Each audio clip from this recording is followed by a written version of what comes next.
Hello everyone, আসসালামু আলাইকুম। Welcome to my YouTube channel the notebook blog. আজকে আপনাদের সাথে শেয়ার করব খুবই জনপ্রিয় একটি স্ট্রিট ফুড চটপটির রেসিপি। চলুন রেসিপিটি শুরু করি। প্রথমে আমি এক প্যাকেট ডাবলি বুট নিয়ে নিলাম। এখন একটা পাতিলে 3 কাপ পরিমাণ ডাবলি বুট নিয়ে তার সাথে পরিমাণ মতো পানি দিয়ে আমি 6 ঘন্টা ভিজিয়ে রাখবো।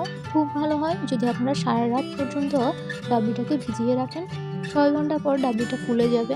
এরপর ডাবলিগুলোকে একটা পাইপে নিতে হবে। এখানে আমি 3 কাপ ডাবলি ভিজিয়েছি। 3 কাপ ডাবলি পরিষ্কার করে একটা পাইপে নিয়ে নিলাম।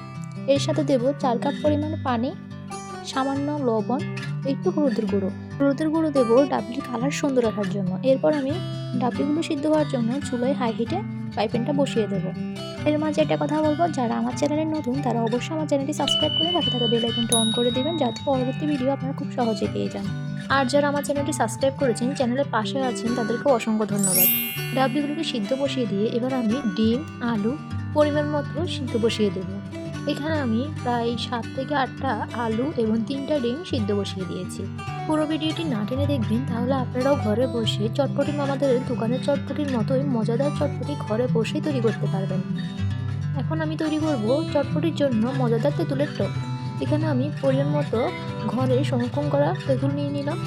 এর মধ্যে 1 কাপ পরিমাণ পানি দিয়ে দিলাম। এই তেঁতুলটাকে পানি দিয়ে প্রায় 5 থেকে 10 মিনিট আমি ভিজিয়ে রাখলাম। 5 থেকে 10 মিনিট পর আমি তেঁতুলটাকে ভালো করে চটকে তেঁতুল থেকে বিচিগুলো আলাদা করে ফেলে দেব। পুরো ভিডিওটি না টেনে দেখবেন, তাহলে প্রতিটি স্টেপ আপনারা খুব সহজে বুঝে নিতে পারবেন। এরপর তেঁতুলের মধ্যে সামান্য পরিমাণে লবণ, 2 চামচ শুকনো মরিচের গুঁড়ো, একটা লেবুর 1 স্লাইস দেবো এখানে। এরপর দেব 3 থেকে 4 টেবিল চামচ চিনি। এখানে আমি আমার টেস্ট অনুযায়ী চিনিগুলো দিয়েছি, আপনারা আপনাদের টেস্ট অনুযায়ী বাড়িয়ে কমিয়ে দিতে পারেন।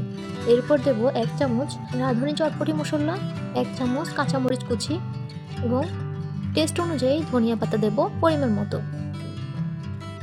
এরপর সবগুলো উপকরণ একসাথে মিক্সড করে নেব। মানে আমার তেঁতুলের টকটা একটু ঘন হয়ে গিয়েছে, এই জন্য আমি আর একটু পানি দিয়ে এটাকে পাতলা করে নিয়েছি। আপনারা আপনাদের টেস্ট অনুযায়ী ঘন কিংবা পাতলা যে কোনো রকমই করতে পারবেন। মাঝে ডাবলিগুলো সিদ্ধ হয়ে গিয়েছে। এরপর আমি ডাবলিগুলোকে ছাঁকনি দিয়ে ছেঁকে নিয়েছি।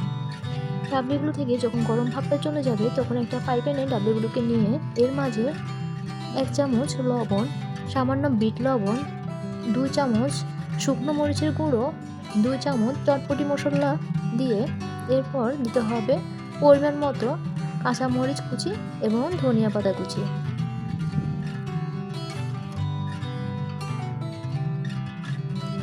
এরপর দিতে হবে পরিমাণ মতো পানি।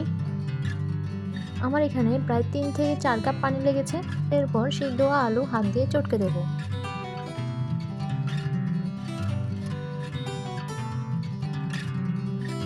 এরপর সবগুলো উপকরণ একসাথে মিক্সড করে দিয়ে দেবো পেঁয়াজ কুচি পরিমাণ মতো। সবগুলো উপকরণ একসাথে মিক্সড করে প্যানটা চুলায় বসিয়ে দেব। এরপর হাই হিটে প্রায় 10 থেকে 15 মিনিট আমি জাল দেব। এর মাঝে বলবো, আমার চ্যানেলটি যারা সাবস্ক্রাইব করেন নাই তারা অবশ্যই আমার চ্যানেলটি সাবস্ক্রাইব করবেন, পাশে থাকা বেল আইকনটি অন করে দেবেন। আমার চ্যানেলের পাশে থাকবেন, ধন্যবাদ। এর মাঝে আমার চটপটি তৈরি। এখন আমি চটপটিটা পরিবেশন করব। এখন আমি চটপটিটা একটা বলে সার্ভ করব। চটপটি থেকে যখন গরম ভাবটা চলে যাবে, তখন আমি এর মধ্যে দিয়ে দেব শসা কুচি, গাজর কুচি, ধনিয়া পাতা কুচি, কাঁচামরিচ কুচি এবং উপরে দেব সিদ্ধ হওয়া ডিমকে গ্রেট করে। এরপর দেব ফুচকা, প্রায় 3 থেকে 4টা আমি ফুচকাটাকে এইভাবে ভেঙে দিয়েছি হাত দিয়ে। এরপর দিয়ে দেব শুকনো মরিচের গুঁড়ো। ডেকোরেশনের জন্য আমি উপরে দিয়ে একটা ডিমকে 2টা স্লাইস করে দিব এবং ডিমের উপরে গোলমরিচ ছিটিয়ে দেব। এরপর চটপটির উপরে দেব সামান্য ধনিয়া পাতা কুচি। এরপর দেব যে টকটা তৈরি করেছি তেঁতুলের, সেই টকটা এই চটপটির উপরে দিয়ে দেব। আপনারা চাইলে এইভাবে পরিবেশন করতে পারেন। আবার আমি আরেকটা ডেকোরেশন দেখিয়ে দিচ্ছি, চাইলে এইভাবে পরিবেশন করতে পারেন।